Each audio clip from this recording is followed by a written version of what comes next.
Ya, saudara, kembali Sapa Indonesia hari ini menghadirkan segmen Sehat di Tengah Pandemi. Anda bisa berkonsultasi langsung dengan dokter spesialis yang kami undang kalau Anda masih ragu terutama untuk rumah sakit karena situasi COVID-19 yang masih tinggi.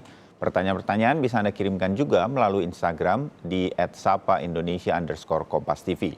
Kalau Anda ingin konsultasi langsung beberapa saat ke depan nanti, silakan hubungi kami langsung melalui sambungan telepon interaktif di 021 53 66 0500. Dan pagi hari ini dokter yang sudah bersama kami adalah Dr. Aris Ramdhani, spesialis bedah. Dr. Aris, selamat pagi dok, sehat dok? Selamat pagi Mas Bayu, sehat Alhamdulillah. Ya, Alhamdulillah, mudah-mudahan sehat terus dok. Kami tahu bersama tenaga medis dan lain-lain semuanya di Rumah Sakit UI di Depok masih terus bekerja keras. Doa kami bersama dokter dan lain-lain. Baik. Terima kasih.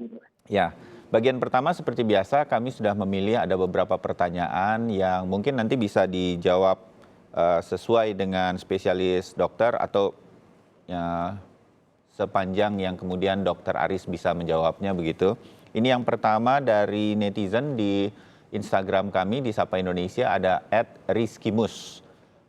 Dokter, tahun lalu saya melakukan operasi bedah mulut untuk mengangkat gigi bungsu kanan kiri karena ada abses. Namun sampai saat ini saya merasa lidah saya seperti belum kembali normal, seperti terasa pendek dan tertarik. Apakah hal ini normal setelah operasi? Apakah bisa kembali seperti semula? Dokter Aris, mungkin bisa dijawab? Ya, ini operasi bedah mulut untuk angkat gigi bungsu kanan dan kiri karena abses. Jadi kalau dipikirkan kemungkinan dia operasinya akan mengangkat kemudian membersihkan beberapa bagian. Nah, ketika dia membersihkan beberapa bagian itu mungkin memang ada beberapa saraf peti yang terkena. Nah, itu mungkinnya akan merasa kebasnya dari situ. Untuk yang masalah tertarik lidahnya seperti tertarik karena ketika dia mengalami penyembuhan luka, jaringannya itu tidak elastis seperti yang dulu atau kita sebutnya biasanya fibrosis. Nah, jadi dia lebih tidak lentur sehingga akan terasa lebih tertarik. Nah, jika memang ingin sekali mengetahui bagaimana, lebih baik kembali memeriksakan ke dokter yang mengoperasi sebelumnya. Untuk kemudian jika ternyata benar ada fibrosis yang terlalu tebal, mungkin dokternya bisa mempertimbangkan untuk membuangnya lagi. Oke, nah itu yang kemungkinan dugaan dari dokter Aris. Mudah-mudahan jadi bisa nanti memeriksakan diri lagi berkaitan dengan keluhan-keluhannya. Baik, pertanyaan kedua dokter Aris. Ini dari @benristo. Dokter, umur saya 32 tahun, saya terkena TB, tuberkulosis, dan sudah hampir 2 bulan terakhir ini minum obat paru. Tetapi paru-paru kanan saya sampai ke bawah itu nyeri setiap kali bergerak atau kalau sesekali batuk. Bagaimana cara penanganannya?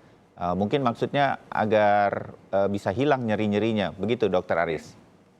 Baik, ini kasus TBC, kasus yang masih cukup banyak di Indonesia ya. TBC sendiri secara mudahnya dibagi menjadi yang ada TBC paru dan ada juga TBC yang ekstra paru. Pada kasus ini jika dia bergerak dengan nyeri setiap bergerak atau ketika menarik nafas dalam atau ketika sekali batuk, itu bisa dipikirkan kemungkinan TB-nya sudah ada di selaput paru. Atau yang biasanya kita sebut dengan pleuritis TBC. Nah, pleuritis TBC ini diagnosisnya ya bersama dengan dokter parunya bisa melalui foto ronsen ataupun CT scan. Nanti kalau misalnya benar-benar terkonfirmasi, maka kemungkinan obat TBC-nya juga harus yang sesuai dengan regimen yang ekstra paru. Nah, tapi untuk penanganannya saya menyarankan kembali lagi ke dokter parunya untuk menyingkirkan kemungkinan pleuritis TBC tadi. Iya, oke. Mudah-mudahan bisa dimengerti untuk kemudian bisa dicek lebih detail begitu. Pertanyaan ketiga ya dokter Aris dari @gilanggio. Dokter, jari tengah saya pernah mengalami kecelakaan naik motor. Ini nggak disebutkan di kanan atau kiri. Nah, pergelangan tangan saya kemudian bengkak dok setelah dipijit dan sempat juga dibawa ke klinik. Beberapa minggu kemudian bengkaknya hilang atau sembuh, tetapi tangan saya jika diluruskan masih agak nyeri dan sakit. Apakah hal ini perlu saya periksa lebih lanjut dengan ronsen, dokter? Atau didiamkan saja juga tidak apa-apa, Dokter Aris?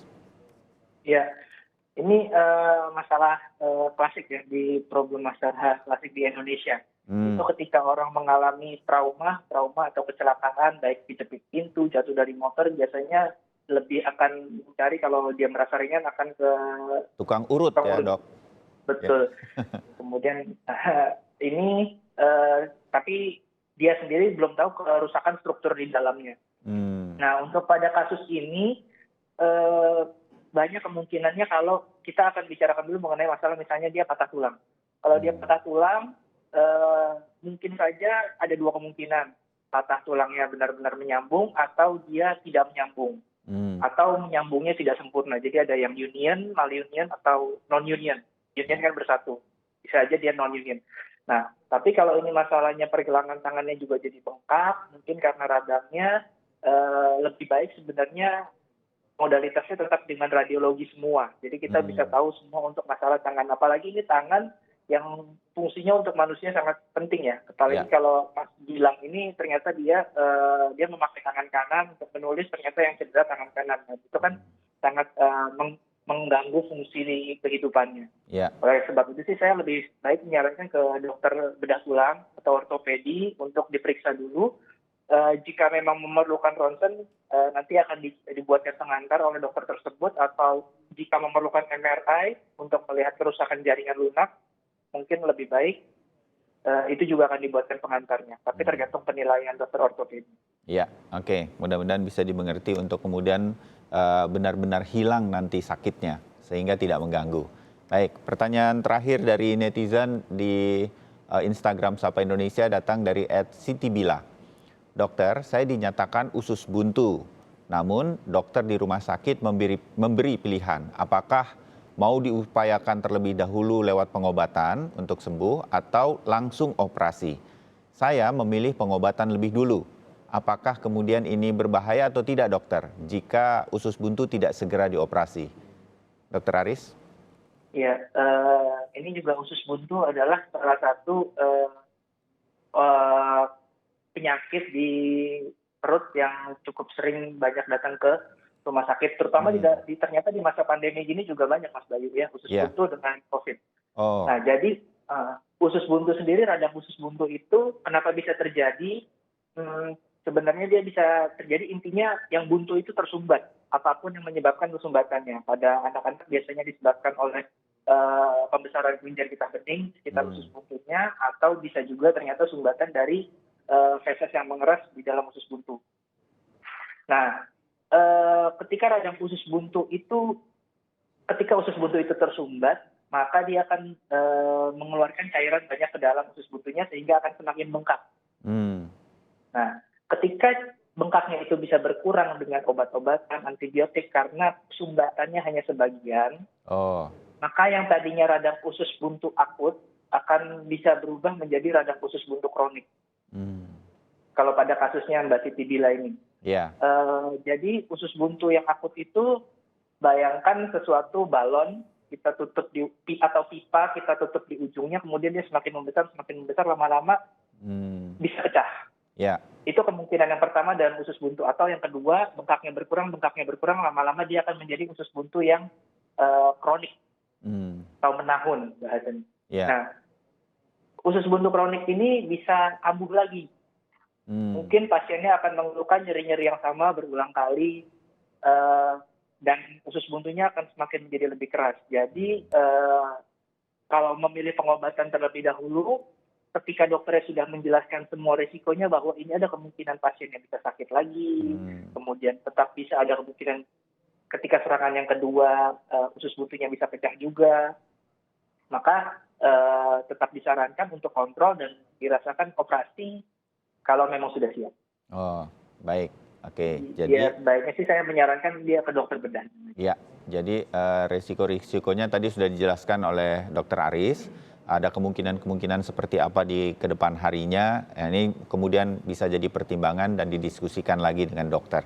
Baik, Dokter Aris, terima kasih untuk jawaban-jawaban dari pemirsa Sapa Indonesia yang sudah mengirimkan pertanyaannya melalui